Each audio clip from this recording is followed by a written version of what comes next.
नमस्कार दोस्तों, स्वागत है आप सभी का रमणीय फाउंडेशन। आज हम लोग क्लासेस का जो एक टॉपिक है वो टॉपिक मेरा रहेगा द सोलर सिस्टम। आज हम लोग सोलर सिस्टम के बारे में पढ़ेंगे और इसके जो भी प्लैनेट्स हैं उन प्लैनेट्स के बारे में हम लोग पढ़ेंगे। सन के बारे में पढ़ेंगे, प्लैनेट्स के बारे में पढ़ेंगे। अब देखिए, जो हमारा जो चैप्टर है आज का जो टॉपिक है वो उसका टॉपिक का नाम है द सोलर सिस्टम। हम इसका डिफिनेशन पहले देखेंगे। एक जो डिफिनेशन, मोटा मोटी डिफिनेशन है। इस डिफिनेशन क्या है? The family of the sun is known as the solar system. यानी जो सन का जो भी फैमिली है उसी को हम लोग किस नाम से जानते हैं? सोलर सिस्टम के नाम से जानते हैं। ठीक है। अब देखिए इसमें क्या क्या आते हैं, कौन कौन सी चीजें, कौन कौन से इसमें आते हैं। तो इसमें सन आता है, जो भी प्लैनेट्स हैं 8 प्लैनेट्स आते हैं, और करीब जो 100 के आसपास में जो सैटेलाइट्स हैं वो सैटेलाइट्स आते हैं। सैटेलाइट्स का मतलब उपग्रह। उपग्रह जैसे मून हो गया, एस्टेरॉइड्स हो गया, मेस्टरॉइड्स हो गया और कॉमेट्स हो गया। अब ये मून सबको पता है चांद होता है, एस्टेरॉइड्स मतलब क्षुद्र ग्रह, ठीक है, और मेस्टरॉइड्स मतलब टूटा हुआ तारा जो उल्का पिंड वगैरह होता है, और कॉमेट्स जो धूमकेतु कहते हैं, यानी जिसमें एक टॉर्च की तरह जो ब्रह्मांड में जलते रहता है उसी को कॉमेट्स कहते हैं। ठीक है। अब देखिए, अगर हम इसको और पॉइंट में यदि हम बढ़ाते हैं, आगे पता चलता है कि the solar system is a part of the milky way. Solar system जो है वह किसका पार्ट है? मिल्की वे का पार्ट है। ठीक है। अब देखिए, the solar system is about 470 crore years old. यानी हमारा जो सोलर सिस्टम है वह कितना पुराना है? तो 470 ईयर्स ओल्ड पुराना है। और यह कितना चौड़ा है? वाइड मतलब कितना इसकी चौड़ाई है? तो अबाउट 1200 किलोमीटर यह चौड़ाई है। अब देखो, अगर 1 किलोमीटर चौड़ाई बोले तो कितना चौड़ाई हो सकता है? यह जो चौड़ाई है कितना है? 1200 किलोमीटर है। यानी किलोमीटर में यह चौड़ाई जो वाइड है किसमें है? किलोमीटर्स में। अब हम लोग समझेंगे सन के बारे में, जो भी सन का पॉइंट्स है उस सन के बारे में पॉइंट्स को देखेंगे। चलिए अब हम लोग देखते हैं सोलर सिस्टम के बारे में। हम लोग पीछे देखा सोलर सिस्टम में कि सन के सभी फैमिली को क्या कहते हैं? सोलर सिस्टम कहते हैं। तो हमें जब सन के फैमिली के बारे में पढ़ रहे हैं तो हमें सन के बारे में भी पढ़ना होगा। ठीक है। तब हम लोग सन के बारे में देखते हैं। तो सन, जो सन होता है, the sun is the largest member of the solar system. Solar system का सबसे बड़ा सदस्य जो है वो सन है। आगे, it is located at the centre. अब सन जो है सन सेंटर में है। जैसे देखिए यहाँ पर इस प्रकार से सन हो गया है ना। बाकी के जो भी प्लैनेट्स हैं, मरकरी, वेनस, अर्थ, मार्स, जुपिटर, इस प्रकार से सारे के सारे इसी के ऑर्बिट में अपना अपना जो ऑर्बिट है उनका वो चक्कर लगाते हैं। लेकिन जो सन है वो सन कहीं चक्कर किसी का नहीं लगाता, वो सेंटर में एस्टेब्लिश्ड है। ठीक है। आगे, the sun is the main source of heat and light. अब जो सन, जितने भी जो भी प्लैनेट्स है जिसपे हीट हो या लाइट्स हो, या मून पे आप लोग देखते हैं कि चमकता है, वो सन का लाइट लेता है। ठीक है। अब सन इसी के लाइट से, इसी के हीट से पृथ्वी में यानी अर्थ में लाइफ एग्जिस्ट करता है। आगे देखिए, the sun is at an average distance of about 15 crore kilometre. किससे? अर्थ से। यानी अगर हम लोग, इसमें एक बहुत अच्छा पॉइंट है जो कि हर एक एग्जामिनेशन में पूछा जाता है कि अर्थ से लेकर के सूर्य की दूरी कितना है? तो कितना किलोमीटर है? 15 करोड़ किलोमीटर। कितना दूरी है? 15 करोड़ किलोमीटर। ठीक है। अब देख, the temperature at the surface of the sun. Sun के सरफेस में कितना टेम्परेचर है? सरफेस में 6000 डिग्री सेल्सियस। कितना? 6000 डिग्री सेल्सियस। ठीक है। और इसके सेंटर में 1 crore 50 lakh degree celsius. 1 crore 50 lakh degree celsius. ठीक है। The light of the sun travelling at the speed, यानी जो सूर्य की जो रोशनी है, जो उसका रोशनी प्रकाश है, वो पृथ्वी तक आने में कितना समय लेता है? 8 मिनट 20 सेकेंड। जबकि उसकी स्पीड कितनी होती है? 3 लाख किलोमीटर प्रति सेकेंड। यानी 1 सेकंड में कितना किलोमीटर जाएगा? 3 लाख किलोमीटर प्रति सेकेंड। ठीक है। इसमें समझ में आया? यानी इसमें जो मेन पॉइंट्स हैं कि जो सूर्य की रोशनी पृथ्वी में आने में कितना समय लेती है, उसकी क्या दूरी है, डिस्टेंस है ना, और कितना सन से लेकर के अर्थ की डिस्टेंस कितना है, सेंटर में कितना हीट होता है और सरफेस में कितना हीट होता है। ठीक है। यानी ये सेंटर का हो गया और ये किसका है? सरफेस का है। समझ में आया सबको? Yes sir. अब हम लोग आगे पढ़ेंगे प्लैनेट्स के बारे में। चलिए अब हम लोग देखते हैं प्लैनेट्स के बारे में। प्लैनेट्स क्या है? जिससे हम लोग ग्रह कहते हैं। ठीक है, प्लैनेट्स। अब प्लैनेट्स जो होता है एक हेवी बॉडी होता है, यानी वह उसका द्रव्यमान इतना ज्यादा होता है जो जिससे ग्रेविटेशनल फोर्स उसको पकड़े हुए रहता है। ऐसा नहीं कि हम लोग जैसे पृथ्वी में रहते हैं तो पृथ्वी क्या चीज है, एक हम लोग स्पेस में रह रहे हैं, लेकिन वो नीचे गिर क्यों नहीं रहा है? क्योंकि यहाँ हेवी है, इसका जो मास है वो क्या है, ज्यादा है, जिससे ग्रेविटेशनल फोर्स पकड़ा हुआ है। तो यह क्या है, सबसे मतलब हेवी बॉडी होता है। और ये किसके चारों ओर घूमता है? तो स्टार के चारों ओर घूमता है। अब स्टार क्या होता है भाई? तो सन भी एक क्या है? सन भी एक स्टार है। सन क्या है? सन एक स्टार है ना। अब देखिए, अब टोटल जो प्लैनेट्स होते हैं, टोटल 8 प्लैनेट्स होते हैं। 8 प्लैनेट्स कौन कौन सा? मरकरी, वेनस और Mars, Jupiter, Saturn, Uranus, Neptune. और ये जो हम लिखे हैं ये नियरली बाई है, यानी जो सन के सबसे नजदीक कौन है? तो सब सन के सबसे नजदीक मरकरी है। इसके बाद कौन सा है? वेनस है, अर्थ है, मार्स है, जुपिटर, सैटर्न, यूरेनस, नेपच्यून। अच्छा, आप लोग सुने होंगे एक और प्लैनेट्स का नाम सुने होंगे जिसका नाम है प्लूटो। प्लूटो, तो प्लूटो को क्या किया गया? प्लूटो को पहले ग्रह की श्रेणी में रखा गया था, लेकिन 2006 में यानी 2006 में एक यूनियन बना, संघ बना और एक ऑर्गेनाइजेशन हुआ जिसका नाम था international astronomical union. International astronomical union. इन्होंने डिसीजन लिया कि जो प्लूटो होता है, प्लूटो जो है, प्लूटो ग्रह की तरह कार्य नहीं कर रहा है, इसलिए इसे प्लैनेट्स की श्रेणी से निकाल दिया जाए और इसे 2006 में बाहर कर दिया गया। अब ध्यान दीजिएगा, मरकरी, वेनस, अर्थ, मार्स, इसको हम लोग इनर प्लैनेट के नाम से जानते हैं। इसे इनर प्लैनेट,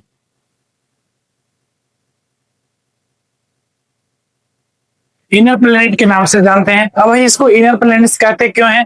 क्योंकि ये जो भी बने हुए हैं ये सारे के सारे चट्टानों से बने हुए हैं, ठीक है। इसको आउटर प्लैनेट के नाम से जानते हैं, इसको आउटर प्लैनेट्स, यानी जुपिटर, सैटर्न, यूरेनस, नेपच्यून को हम लोग आउटर प्लैनेट्स कहते हैं। आउटर प्लैनेट्स क्यों कहते हैं? क्योंकि इसका जो फॉर्मेशन हुआ था वो किससे हुआ है? गैसों से हुआ है और डस्ट से हुआ है, ठीक है। अब देखिए, प्लैनेट्स की कुछ विशेषताएं हैं। प्लैनेट्स की क्या क्या विशेषताएं हैं? ये सारे प्लैनेट्स को हम लोग इंडिविजुअली पढ़ेंगे, लेकिन उससे पहले कैरेक्टरिस्टिक ऑफ प्लैनेट्स यानी प्लैनेट्स की जो भी विशेषताएं हैं उन विशेषताओं को देखेंगे कि विशेषता क्या है। तो पहला क्या चीज है? Planets do not have a light of their own, यानी प्लैनेट्स के पास अपना लाइट नहीं होता है, यह दूसरे के लाइट से जलता है। जैसे अर्थ है, अर्थ में लाइट आता है तो लाइट कहां से आता है? तो लाइट जो होता है वो सन से आता है। जैसे हम लोग जब सन टॉपिक पढ़ रहे थे तो उसे बताए थे हम आप लोग को कि जो सन की जो लाइट है, लाइट 3 लाख किलोमीटर प्रति सेकंड की रफ्तार से चलता है, जब भी तो उसे आने में 8 मिनट 20 सेकंड लग जाता है। समझ सकते हैं कि कितना स्पीड है। तभी आने में 8 मिनट 20 सेकंड लग रहा है तो हमसे कितना दूर होगा? जिसे हम बताए थे आप लोगों को कि 15 करोड़ किलोमीटर के आसपास है इसका डिस्टेंस, ठीक है। अब देखिए ध्यान से, तो पहला हम बताया आप लोग को कि इसके पास लाइट नहीं होता है। दूसरा ये चीज है कि they are mostly spherical in shape. कैसे शेप में होता है? स्फेरिकल शेप में होता है। स्फेरिकल शेप मतलब इस प्रकार से शेप में होता है, ठीक है। मतलब आप ये हो गया एक सर्कल, ठीक है, तो ऐसा नहीं होता है, ऐसा होता है, ठीक है। ऐसा हो गया, ऐसा हो गया, है ना, यानी स्फेरिकल शेप में होता है। जैसे आप लोग फेंकते हैं ना, मान के चलिए सर्कल कुछ वस्तु फेंके तो फेंकिएगा तो कैसा दिखेगा? वैसा ही होता है जस्ट, ठीक है।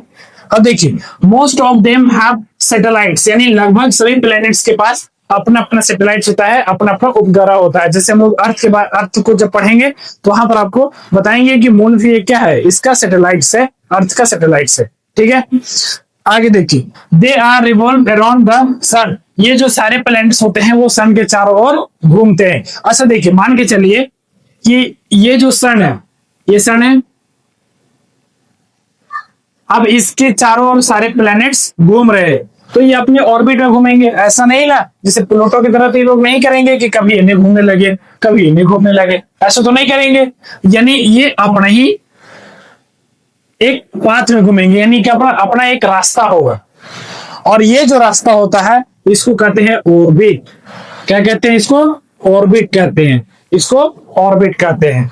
ये सारे के सारे इंपॉर्टेंट्स आप इसको नोट डाउन कर लेंगे। अब हम लोग बारी बारी से सारे प्लैनेट्स के बारे में देखेंगे तो अब हम लोग मरकरी के बारे में देखेंगे। चलिए अब देखते हैं हम लोग मरकरी के बारे में। ठीक है, मरकरी हम लोग देख चुके हैं कि मरकरी क्या है, सबसे नियरेस्ट प्लेनेट है। ठीक है, तो सबसे पहले हम लोग मरकरी के बारे में पढ़ेंगे, देन वेनस के बारे में पढ़ेंगे, इसके बाद अर्थ के बारे में पढ़ेंगे, इसके बाद इसी तरह सिमिलरिटी चलेगा। ठीक है, देखिए यहाँ पे मरकरी, मरकरी जिसे हम इसके कुछ इंपॉर्टेंट फैक्ट्स हम लोग देखेंगे। ठीक है, पहले कि ये it is the closest planets, जो सूर्य का सबसे नजदीकी प्लैनेट्स है, नजदीकी ग्रह है।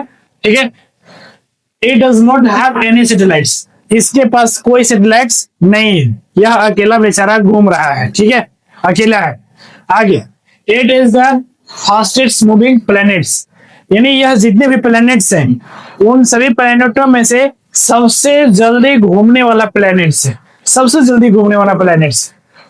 It is the fastest moving planets. दूसरा, it takes 59 days to complete one rotation on it axis. अब देखिए, ध्यान दीजिए, यहां पर ऑन इट एक्सिस 59 days है और 88 days to complete around the sun, यानी सन के चारों ओर घूमने में 88 days लेता है, जबकि ऑन द एक्सिस घूमने में 59 days लेता है। अब ऑन द एक्सिस और अराउंड द सन क्या है, तो हम इसके माध्यम से आप लोग को समझाते हैं। ये बच्चों ने बनाया था, क्लास 6 के बच्चों ने इसको बनाया था। ठीक है, अब देखिए यहां पर आपको ये ब्लैक कलर दिखाई दे रहा होगा। अब अगर ब्लैक कलर यहां से स्टार्ट होता है, ये स्टार्ट हुआ इस प्रकार से, घूमा घूमा, है ना, फिर यहां पहुंच गया, तो ये ऑन इट एक्सिस हुआ, यानी अपने ही अक्ष में।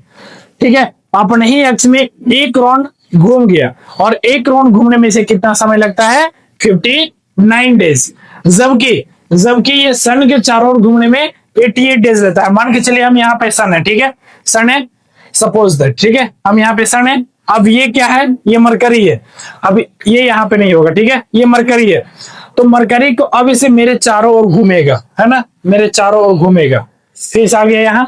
ठीक है, यानी फिर से चारों ओर घूमेगा, फिर से चारों ओर घूमेगा। जब ये एक बार यहां से घूम करके ऐसे गया, फिर यहाँ आ गया, तो ये कितना दिन समय लिया, 88 days, यानी सन के चारों ओर घूमने में 88 days देता है और ऑन द एक्सिस 59 days। तो आशा करते हैं कि ऑन द एक्सिस और सन के चारों ओर घूमने में, यानी सन अराउंड, समझ में आपको आ गया होगा। ठीक है, अच्छा एक चीज और इसमें देख लीजिएगा, ये जो मूव करता है ये वेस्ट टू ईस्ट करता है। जैसे मान के चलिए वेस्ट इधर है, इधर वेस्ट है और इधर ईस्ट है, तो जब भी घूमेगा ऐसे घूमेगा, ऐसे घूमेगा, ऐसे घूमेगा। ठीक है, वेस्ट टू ईस्ट घूमेगा। ठीक है, वेस्ट टू ईस्ट घूमेगा, ऐसे घूमेगा, है ना। आई होप कि समझ में आया होगा। अब हम लोग आगे एक और प्लैनेट्स के बारे में देखते हैं, जिसका नाम है वेनस। ठीक है, वेनस, इसे हम लोग अर्थ सिस्टर या ट्विन सिस्टर के नाम से भी हम लोग जानते हैं इसको। ठीक है, यह अर्थ ट्विन भी इसे कहा जाता है, अर्थ ट्विन, अर्थ ट्विन भी कहा जाता है और ट्विन सिस्टर के भी नाम से जानते हैं। अच्छा, ऐसा क्यों कहा जाता है, अर्थ ट्विन इसे क्यों कहा जाता है, या अर्थ के सिस्टर हम क्यों कहते हैं, क्योंकि इसका मास जो है एक लमसम अर्थ के बराबर है। ठीक है, अब इसके पास भी कोई सैटेलाइट्स नहीं है, यानी ये भी बेचारा बिना दोस्ती यारी के घूमते रहता है। ठीक है, यानी इसके पास भी कोई सैटेलाइट्स नहीं है। It is known as the morning and evening star. अब मॉर्निंग के टाइम में आप लोग देखते होंगे या इवनिंग के टाइम में कि सूर्य जो होता है, सूर्य एक लाल लाल हो जाता है, तो ऐसा ही यह रहता है, इसलिए इसे मॉर्निंग या इवनिंग स्टार के नाम से भी जाना जाता है। ओके, आगे देखिए, it takes 243 days to complete one rotation on its axis. अब ऑन इट एक्सिस में समझ में आ गया कि ये जो है, सपोज दैट यहां से स्टार्ट हुआ, ये कलर आपको दिखाई दे रहा होगा, यहां से स्टार्ट हुआ तो पुनः यहां आने में कितना दिन समय लेता है, अपना ही अक्ष में, ये अपना ही अक्ष में घूम रहा है ना, ये अपने ही अक्ष में घूम रहा है, तो कितना दिन समय लेता है, 243 days। एंड इसी प्रकार जो सन है, तो सन के चारों ओर घूमने में कितना समय लेगा, सन के चारों ओर घूमने में 255 days, यानी it takes 255 days to complete one rotation around the sun. अब देखिए, इसमें हम लोग देखे थे, मरकरी में देखे थे कि वेस्ट टू ईस्ट,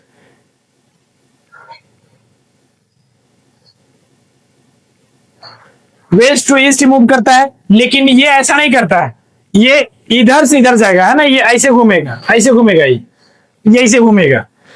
समझ में आ गया? ये ऐसे घूमेगा, ऐसे, और मरकरी कैसे घूमेगा? ऐसे घूमेगा, ऐसे, इधर से घूमेगा। मरकरी यानी वेस्ट टू ईस्ट घूमेगा, ऐसे घूमेगा, लेकिन ये ऐसे घूमेगा, ये ऐसे घूमेगा। ठीक है, समझ में आ गया? अब हम लोग आगे देखते हैं अर्थ के बारे में। ठीक है, अर्थ के बारे में हम लोग समझते हैं। तो चलिए अब हम लोग अर्थ के बारे में समझते हैं। ठीक है, फर्स्ट प्लेनेट से इसके बारे में कुछ कुछ समझते हैं, क्या क्या बातें हैं, जो भी इंपॉर्टेंट फैक्ट्स है हम उसको यहाँ पर लेकर के आए हैं, आप लोग इसको नोट्स कर लेंगे। ठीक है, देखिए, तो it is called blue planets. क्यों इन्हें ब्लू प्लैनेट्स कहा जाता है? क्योंकि हम लोग जानते हैं कि इसके 2/3, जिसे हम लोग कहते हैं 2/3 या 3/4 पार्ट में जो भी है, क्या चीज है? ये पानी है, पूरा पानी है, यानी 71% पृथ्वी में पानी ही पानी है। और जब इसको पानी देखिएगा दूर से ना, ऊपर स्पेस से दिखेगा तो नीला दिखाई देगा, है ना? आप कभी इसका फोटो स्पेस से दिखेगा ऐसे मैप में, या दिखेगा आप ग्लोब निकाल करके बुक से, मोबाइल में देखिएगा तो आपको ब्लू जैसा दिखाई देगा। ठीक है, इट हैज 1 सैटेलाइट। इसके पास एक सैटेलाइट है जिसे हम लोग क्या कहते हैं? मून। इसके पास एक सैटेलाइट है जिसे हम लोग मून कहते हैं। आगे, अब ये it takes 365 days and 6 hours to complete one rotation the sun। यानी सन के चारों ओर, जैसे मान के चलिए ये अर्थ है, ये बेसिकली हम लोग ग्लोब ही बनवाए थे। ठीक है, यानी अर्थ का ये एक स्ट्रक्चर होता है। अब ये जो है सन के चारों ओर घूमने में कितना समय लेगा? 365 डेज 6 आवर। तो जनरली हम लोग क्या करते हैं कि 6 आवर को काउंट नहीं करते थे। ठीक है, और ये जब एक बार जमा हो जाता है तो इसीलिए हम लोग लीप ईयर लेते हैं। और लीप ईयर में डेज की संख्या कितनी हो जाती है? Number of days 366 days, 366 days. आगे देखिए, अब ये जो है ऑन एक्सिस, यानी अपने ही एक्सिस में, मान के चलिए यहां से स्टार्ट हुआ और ये यहां से यहां पुनः घूर के आ गया। कितना समय लेता है इसमें? 24 आवर्स। कितना समय लेता है? 24 आवर्स। ठीक है, आगे देखिए, it is unique planet of the solar system because it is fabric provided fabric condition for the existence of life. यह एक यूनिक प्लैनेट है हमारे सोलर सिस्टम में। यह ऐसी कंडीशन हमें देता है जिससे लाइफ यहाँ पे एग्जिस्ट कर पाता है। जैसे आप अगर देखिएगा तो यह सूर्य से ना तो बहुत ज्यादा दूर है और ना ही ज्यादा पास है। ठीक है, एंड इसमें देखिएगा कि लाइट भी उस प्रकार से आता है ना? अब देखिए आगे, अब हम लोग मार्स के बारे में समझेंगे। ठीक है, जिसे मंगल कहते हैं। आगे, it is called red planets. इसे रेड प्लैनेट्स के रूप में जाना जाता है क्योंकि इसका रंग जो कैसा है? वो काला है। ठीक है, यानी bricks like colour, assume like bricks. Bricks देखे आप लोग, ईटा उटा देखे हैं, वैसा ही इसका कलर होता है। ठीक है, आगे, इट इज स्पिन, यानी घूमता है वो ऑन इट्स एक्सिस, अपने ही एक्स में एक दिन में घूम जाता है। मान के चलो ऐसे स्टार्ट हुआ और तुरंत फिर पहुंच गया एक दिन में यहाँ पर। ठीक है, यानी एक दिन में घूम जाता है। अब इसे सन के चारों ओर घूमने में, सन के चारों ओर घूमने में कितना दिन समय लगता है? 687 days to complete one rotation around the सन।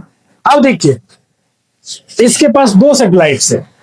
अर्थ में हम लोग समझे कि एक सैटेलाइट है, लेकिन इसके पास 2 सैटेलाइट्स है, यानी 2 उपग्रह है। कौन कौन सा? डेमोस और फोबोस। कौन कौन सा? डेमोस और फोबोस। अब ये हर एक एग्जाम में इस प्रकार से फैक्ट्स पूछा जाता है, एंड आगे हम लोग देखेंगे।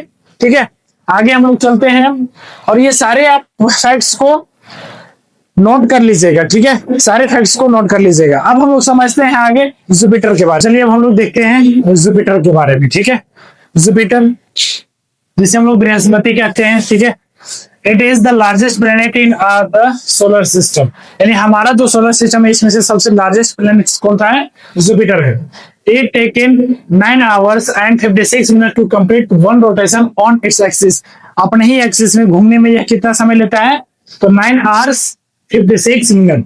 ठीक है, आगे देखिए, it taken 11 years and 11 months to complete one rotation around the sun. यानी सन के चारों ओर घूमने में कितना समय लेता है? 11 साल 11 महीने। ठीक है, और ऑन द एक्सिस घूमने में कितना समय लेता है? 9 hours 56 मिनट्स। आगे देखिए, इट हैज 95 सैटेलाइट्स। इसके पास कितने सैटेलाइट्स हैं? इसके पास 95 सैटेलाइट्स हैं। अब हम लोग देखते हैं सैटर्न के बारे में। सैटर्न को हिंदी में शनि कहते हैं। अब देखिए, ये सबसे जो जुपिटर है, it is the largest planets in our solar system, but it is the second largest planet in our solar system। यानी हमारा सोलर सिस्टम में क्या है? सेकेंड लार्जेस्ट प्लैनेट्स है। कौन कौन लार्जेस्ट सेकेंड लार्जेस्ट प्लैनेट्स है? सैटर्न। ठीक है, आगे, इट कंप्लीट वन स्पिन और इट्स एक्सिस, यानी अपने ही एक्सिस में। ठीक है, जिस प्रकार से हम आपको बताए थे, जो ग्लोब के थ्रू बताए थे ना, कि अपने ही एक्सिस में, मान के चलिए यहाँ से स्टार्ट हुआ तो यहाँ से घूम के यहाँ आने में कितना समय लगता है? 10 hours 40 minutes। 10 hours 40 minutes। जबकि इसे सन के चारों ओर घूमने में around the sun 29 years 5 months। 29 years 5 months लगते हैं। ठीक है, और इसके पास 146 सैटेलाइट्स है। इसके पास 146 सैटेलाइट्स है। और एक और बात इसमें आती है कि स्पेक्टिकुलर सर्कल में ये घूमता है। ठीक है, मतलब आप अगर इसका इमेज देखिएगा सैटर्न का जब आप इमेज देखिएगा, आपको हम इमेज को यहाँ शो कर दे सैटर्न का। ठीक है, आप ये जहां वीडियो चल रहा है साइड में सैटर्न का इमेज आपको लगा करके दिखा देंगे। ठीक है, वो देखिएगा कि ऐसे है ना, ऐसे सॉरी, ऐसे इसके बीच में भी ऐसे घूमते रहता है। ठीक है, तो हम सैटर्न का यहाँ पे लगा देंगे, यानी वो स्पेक्टिकुलर रिंग में घूमते रहता है। ठीक है, जैसे हम देखते होंगे ना, मान के चलिए कि कुछ घूम रहा है, मान के चलिए ना यहाँ ऐसे घूम रहा है और बीच में भी अपना ऐसे ऐसे घूम रहा है, तो ये स्पेक्टिकुलर रिंग में घूमते रहता है। ठीक है, अब आगे हम लोग समझेंगे यूरेनस के बारे में देखते हैं। ठीक है, यूरेनस जो है, it is the complete one rotation on its axis in 17 hours and 40 minutes। यानी 17 hours और 40 minutes में अपनी ही एक्सिस में क्या कर लेता है? ये घूम जाता है। जैसे ये है, मान के चलते हैं, ये सपोज क्या है? ये यूरेनस है। यहाँ से जब स्टार्ट होगा तो पुनः जब यहाँ घूम करके आएगा तो ये कितना घंटा पूरा कर लेगा? 17 hours 40 minutes में। ठीक है, और जब ये सन के चारों ओर घूमेगा, जब सन के चारों ओर घूमेगा तो यह कितना समय लेता है? 84 years to complete one revolution around the sun. यानी सन के चारों ओर घूमने में 84 years का समय लेता है। ठीक है, अब देखिए, जैसे हम लोग पढ़े थे वेनस किधर से किधर घूम रहा था? वेनस ईस्ट टू वेस्ट, जैसे ये ईस्ट टू वेस्ट ऐसे घूम रहा था। अब इसी प्रकार से यूरेनस भी घूमता है ईस्ट टू वेस्ट, यानी it is rotated east to west. It is rotated east to west, यानी इधर से इधर। ठीक है, इधर से इधर। अब देखिए आगे, ये कुछ पॉइंट्स है यूरेनस के बारे में। एंड इसके पास जो सैटेलाइट्स है, 8 है 17 सैटेलाइट्स है। आप इसको नोट डाउन कर लेंगे। अब हम लोग देखेंगे नेपच्यून के बारे में। तो Neptune, it is the forest planets in other solar system. यानी अगर देखेंगे सोलर सिस्टम में, सौर मंडल में सबसे जो दूर में है, सबसे जो दूर है वो कौन है? नेपच्यून है। ठीक है, और यह ऑन एक्सिस घूमने में 16 hours 7 minutes का समय लेता है, अपने ही एक्सिस में घूमने में। ठीक है, और ये सूर्य के चारों रोटेट होने में 164 डेज का समय लेता है। 164 डेज का समय लेता है सूर्य के चारों ओर घूमने में। और इसके पास जो सैटेलाइट्स है वो 8 सैटेलाइट्स है। इस प्रकार जो हमारा टॉपिक था सोलर सिस्टम, वह द एंड होता है। और इसमें से जितना भी हम जो लिखवाए हैं इंपॉर्टेंट फैक्ट्स, आप उसको नोट कर लेंगे और याद कर लेंगे, बिकॉज हर एक एग्जाम में यहाँ से क्वेश्चन पूछे जाते हैं। तो मिलते हैं नेक्स्ट में, तब तक के लिए बाय, जय हिंद।